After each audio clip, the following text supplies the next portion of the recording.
আচ্ছা, আমরা যখন প্যারাসিটামল খাই, how the paracetamol knows where the pain is?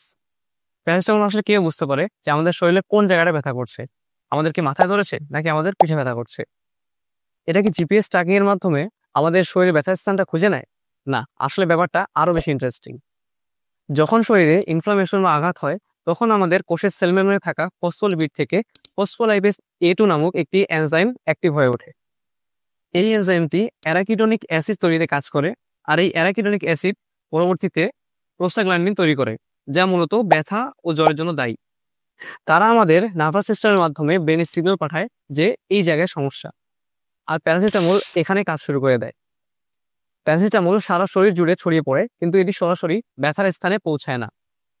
এর টার্গেট হলো মস্তিষ্কের ভেতরে থাকা বিশেষ এনজাইম সাইক্লোঅক্সিজিনেস, অথবা সংক্ষেপে কক্স। এই কক্স এনজাইম প্রোস্টাগ্ল্যান্ডিন তৈরিতে সাহায্য করে, আর প্যারাসিটামল এই কক্স এনজাইমকে ইনঅ্যাক্টিভ করে দেয়, বিশেষ করে আমাদের ব্রেনে এবং স্পাইনাল কর্ডে। ফলে প্রোস্টাগ্ল্যান্ডিন উৎপাদন কমে যায়। তাই প্যারাসিটামলকে বলা হয় অ্যানালজেসিক, অর্থাৎ ব্যথানাশক, এবং অ্যান্টিবায়োটিক, যা জ্বর কমায়।